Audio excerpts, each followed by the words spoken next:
Hey, what's up, y'all? Bushel Billy here, and it's that time of year when everybody wants to know how big the U.S. corn crop is. The Wizards of Smart are forecasting an enormous record crop, and local results certainly vary, and it's certainly up to debate. But I got a theory that I wanted to run by you because a lot of the big companies, StoneX, USDA, all these that put out the yield forecast, they're using NDVI images to measure plant health. Heavier the plants, bigger the yield. Pretty simple, right? And they got Iowa pegged at 222 bushel, and everyone agrees Iowa's got a bumper crop. They got Illinois pegged just a bushel behind Iowa, but yet the crop health rating is off over 20 points from Iowa. So that doesn't quite add up. The USDA and Pro Farmer are way apart in Ohio. And certainly there are areas across the Corn Belt in what they call a flash drought right now, which will take the top end off of the yield. But going back to the yield estimates in this 188 bushel an acre average, one thing that I've noticed walking is we lost a lot of kernels in May due to water pressure. 10-15 straight days of rain, standing water in the fields. All the early corn is locked down 60 to 120 kernels an ear due to early water pressure.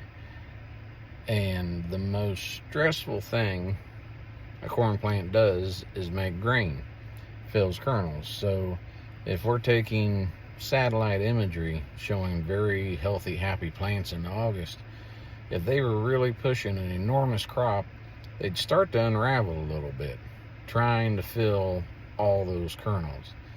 And some of this corn looks like it's never had a stressful day in its life. It's just been a stress-free season, which is great. That's what we're after. But I wonder if the reason the corn looks so good and not so stressed out is because the kernel count's down. The bushels and the kernels just aren't there, which would cause the NDVI to overestimate yields. Now, it is possible, given the good growing conditions, that these things have flexed in length. We have seen much longer ears this year and huge kernels. It's going to be real easy to set a combine. These kernels are like canoe paddles.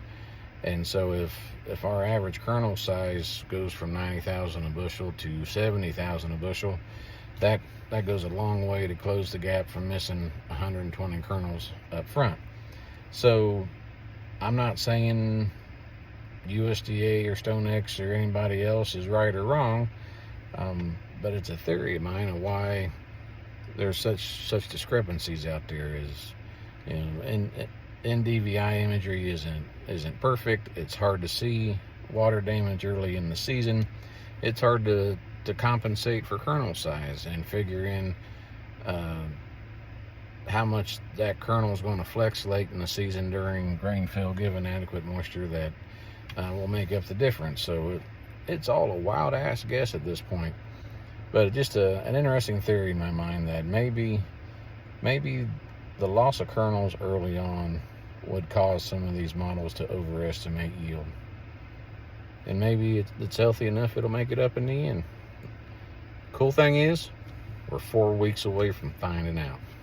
Stay tuned.